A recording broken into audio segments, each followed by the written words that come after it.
स्वागत है दोस्तों, आपका रियल ट्रुथ चैनल पे। आज मैं लेके आया हूँ एक लबूबू डॉल की कहानी। दिल्ली के पास का कस्बा शांत और सामान्य था। शर्मा परिवार कई सालों से वहाँ रहा करता था। बाहर से सब कुछ सामान्य दिखता था, लेकिन उस साल की गर्मियों में उनके घर कुछ ऐसा हुआ जिसने उनकी पूरी जिंदगी हमेशा के लिए बदल दी। रिया का जन्मदिन आने वाला था। वह बेहद मासूम और गुड़ियों से खेलने वाली बच्ची थी। इस बार उसने जिद कर दी थी कि उसे वही घास गुड़िया चाहिए जो उसने फ़ोन पर देखी थी, जो थी लेबूबू डॉल। पिता अमित ने सोचा कि यह बस एक खिलौना है, लेकिन माँ सुनीता और दादा सरोज को उस गुड़िया की तस्वीर देखकर ही बेचैनी हो गई थी। फिर भी छोटी बच्ची देखकर उसके पिता ने उसे ऑनलाइन ऑर्डर कर दिया। कुछ ही दिनों में पैकेट आ गया। जैसे ही वह बॉक्स खोला गया, सबका चेहरा बदल गया, क्योंकि गुड़िया की आंखें असामान्य रूप में बड़ी और काली थी, जैसे उनमें कोई गहराई ना हो बल्कि अंधेरा भरा हो। उसके दांत छोटे लेकिन नुकीले थे, और उसके होठों पर एक अजीब सी टेढ़ी मुस्कान थी। कमरे का माहौल अचानक ठंडा हो गया। पर रिया तो खुशियों से झूम उठी और बोली, ये मेरी सबसे प्यारी दोस्त बनेगी। उस रात जब सब सोने चले गए तो आधी रात को अजीब घटनाएं होनी शुरू हो गईं। दीवारों पर लगी घड़ी की सुइयां 3 बजे पर रुक गईं। खिड़की से अचानक ठंडी हवा का झोंका आया और कमरे में हल्की फुसफुसाहट गूंजने लगी। सुनीता नींद से हड़बड़ाकर उठी और देखा कि रिया बिस्तर पर बैठी है और गुड़िया से धीरे धीरे बात कर रही है। उसकी आवाज़ असामान्य थी, मानो दो आवाज़ें एक साथ बोल रही हों। जब सुनीता ने पूछा तो रिया मासूमियत से बोली, मम्मी, लैबू मुझसे राज बता रही है। यह सुनकर सुनीता का खून जम गया। अगले कुछ दिनों में हालात बिगड़ते गए। दरवाजे अपने आप खुलने बंद होने लगे। बर्तनों से टकराने की आवाज़ आने लगी।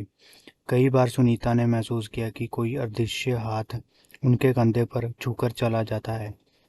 दादी ने साफ कह दिया कि यह गुड़िया शापित है, पर अमित, जो आधुनिक सोच के थे, हंसते हुए बोले, यह तुम्हारा वहम है, गुड़िया में कुछ नहीं है। लेकिन एक घटना ने सबको झंझोकर रख दिया। अमित ने घर में सीसीटीवी कैमरे लगाए थे। एक रात उन्होंने देखा कि अपनी फुटेज में उनकी रूह कांप गई। वीडियो में दिख रहा था कि रात 2:45 पर गुड़िया धीरे धीरे अपनी जगह से उठकर चलती है। उसके पैरों की आवाज़ तक सुनाई दे रही थी।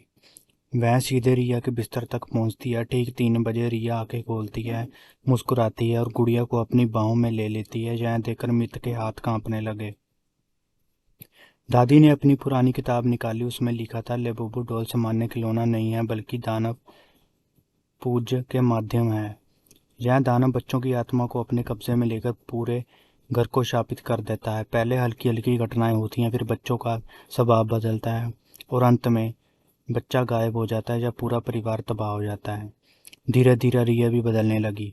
पहले वह हंसमुख थी, अब घंटों चुप रहती। उसकी आंखें कभी कभी गहरी काली दिखने लगती। वह अपनी माँ को अनजानी भाषाओं में जवाब देने लगी।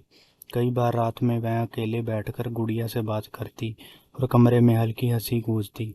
एक बार सुनीता ने देखा कि रिया दीवार पर खून जैसी लाल स्याही से अजीब चिन्ह बना रही है। पूछने पर उसने कहा, ये लेबूबू ने मुझे बनाने को कहा है ताकि वह हमेशा मेरे साथ रहे। अब परिवार ने तय किया कि गुड़िया को नष्ट करना ही होगा। उन्होंने लकड़ियां और तेल जुटाए और आधी रात को आंगन में आग लगाई। जैसे ही अमित ने गुड़िया उठाई, पूरा घर हिलने लगा। खिड़कियां जोर से बंद हो गई, लाइट झपकने लगी।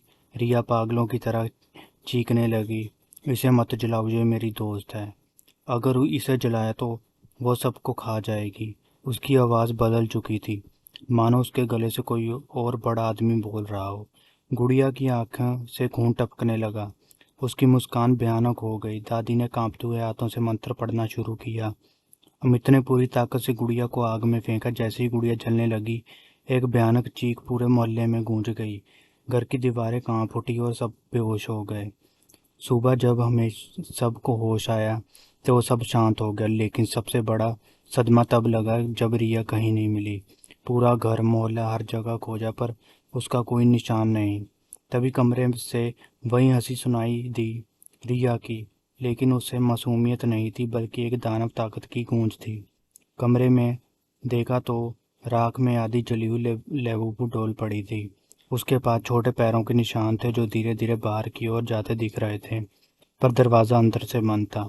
यह देखकर परिवार समझ गया कि रिया अब कभी वापस नहीं आएगी। महीनों बाद वही डॉल ओएलएक्स पर बिकती नजर आई। किसी और छोटा शहर में एक नया परिवार इसे खरीदने वाला था। उनकी छोटी बेटिया ने गुड़िया उठाते ही कहा, मम्मी देखो, ये वही गुड़िया है जो लबूबू डॉल के नाम से जानी जाती है। प्लीज़ मुझे ये डॉल दिला दो। तुरस ने जब मम्मी से अपनी जिद की तो उनके साथ भी वैसा ही हुआ।